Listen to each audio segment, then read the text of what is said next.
Di tengah dinamika ekonomi, Indonesia tengah mempertimbangkan sebuah keputusan berani, yaitu redenominasi mata uang.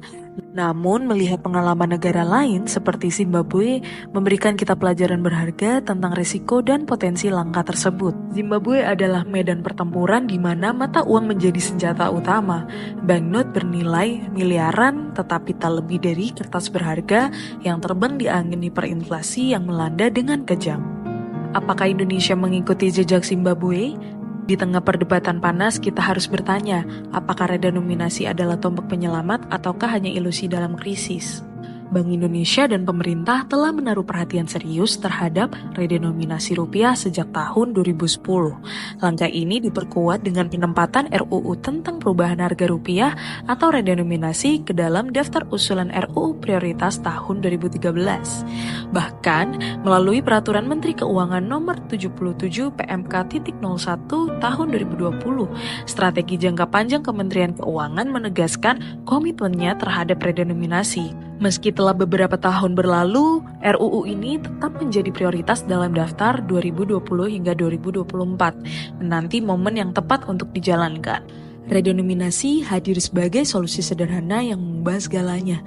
Misalnya, dengan menyederhanakan 3 digit dari Rp1.000 menjadi Rp1, sepotong sejarah terukir di mana masyarakat bisa membeli 1 kilo beras yang sebelumnya dihargai Rp12.000, kini dengan harga baru yang tak lebih dari Rp12.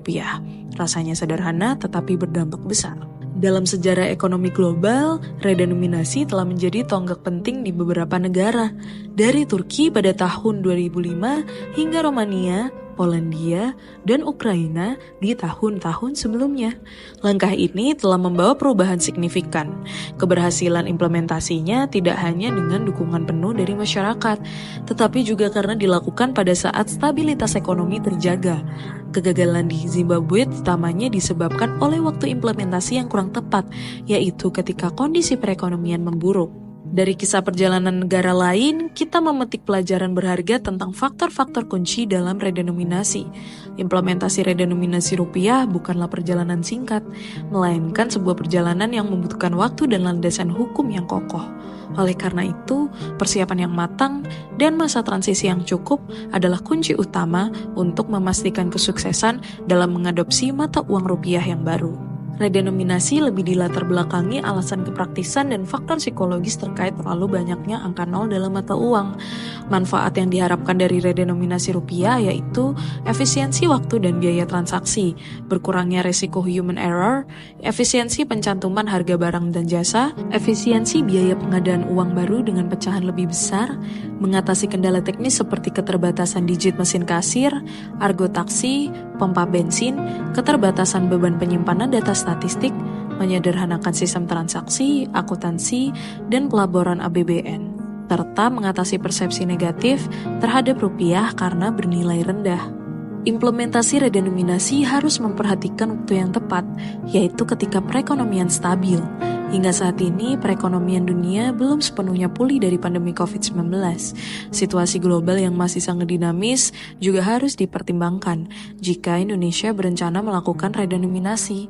Meskipun sudah membaik, ekonomi Indonesia belum kembali ke rata-rata pertumbuhan jangka panjang sebesar 5,5%, yaitu di tahun 2010 hingga tahun 2022 di luar periode pandemi. Redenominasi juga memiliki beberapa resiko.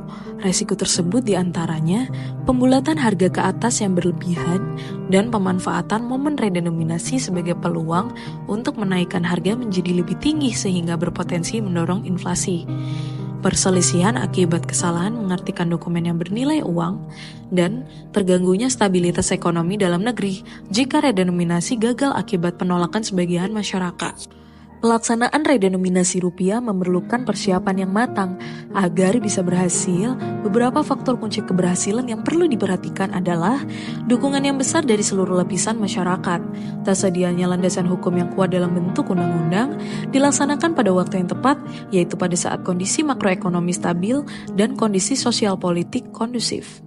Adanya masa transisi yang cukup, serta sosialisasi intensif kepada seluruh masyarakat untuk menghindari kenaikan harga-harga secara berlebihan.